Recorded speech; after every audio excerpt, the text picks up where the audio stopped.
Gimana sih caranya kita nyiapin generasi mendatang buat menghadapi masa depan yang berkelanjutan? Nah, kuncinya itu ternyata ada di para pendidik. Tapi ada sebuah penelitian keren yang nunjukin kalau ternyata ada dua tipe guru yang beda banget pendekatannya dalam ngajarin soal keberlanjutan. Yuk kita bedah bareng-bareng. Jadi ini nih pertanyaan besarnya. Sebenarnya, apa sih yang bikin pengajaran tentang keberlanjutan itu berhasil? Apa soal metodenya? Kurikulumnya? Atau, jangan-jangan ada sesuatu yang lebih dalam tentang siapa guru itu sendiri? Nah, buat nemuin jawabannya, kita bakal dalemin sebuah studi yang nanya langsung ke para ahlinya di lapangan, guru-guru yang udah berpengalaman. Mereka ini yang sehari-hari berkecimpung di dunia pendidikan untuk pembangunan berkelanjutan, atau yang sering disingkat ISD. Oke, pertama-tama mari kita coba pecahkan dulu teka-teki pengajaran keberlanjutan ini. Kita perlu paham dulu nih, apa aja sih tantangan yang mereka hadapi setiap harinya? Yuk kita coba lihat dari kacamata mereka langsung, kira-kira apa sih yang bikin mereka semangat, dan sebaliknya, apa yang justru jadi penghalang di jalan mereka? Selanjutnya, kita lihat soal motivasi lawan hambatan. Kekuatan apa aja sih yang mendorong maju, tapi di saat yang sama juga menarik mereka mundur? Oke, kita mulai dari sisi positifnya dulu ya, dari para pendorongnya. Menurut studi ini, ada 3 pendorong utama. Pertama, jelas pengetahuan yang mereka punya, entah itu dari kuliah atau dari lingkungan sekolah yang emang udah aktif. Kedua, semangat pribadi, jadi ada keterlibatan emosional sama isu-isu lingkungan atau sosial. Nah, yang ketiga ini nih cukup menarik.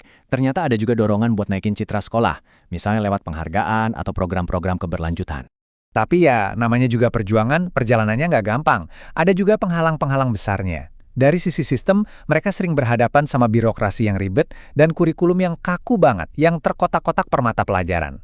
Kalau dari sisi pribadi, ada rasa capek karena beban kerja yang numpuk, masalah pribadi, dan kadang-kadang lingkungan kerja yang nggak mendukung ide-ide baru mereka.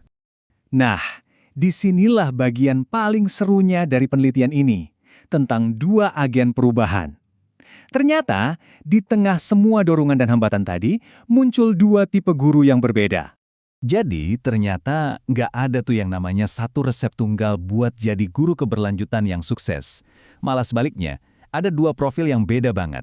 2 jenis agen perubahan yang sama-sama penting, tapi cara kerjanya, jauh berbeda.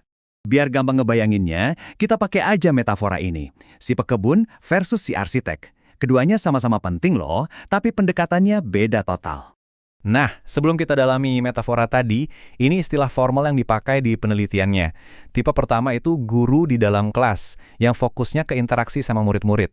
Tipe kedua adalah guru berorientasi struktur, yang ngelihatnya gambaran besar, sistemnya. Tabel ini keren banget karena benar-benar mecah perbedaan mendasar antara kedua tipe guru kita. Si pekebun fokusnya itu skala mikro, di dalam kelas. Tujuannya apa? Ya mendidik siswa. Jadi skill mereka tuh seputar penguasaan materi dan cara ngajar. Nah, sebaliknya, si arsitek ini mikirnya skala makro, tingkat sistem sekolah. Tujuannya adalah mengubah institusinya, dan buat itu, mereka butuh skill strategis. Kutipan ini benar-benar pas banget buat ngabarin cara pikir si pekebun. Buat mereka, perubahan itu dimulai dari benih yang ditanam di dalam diri siswa.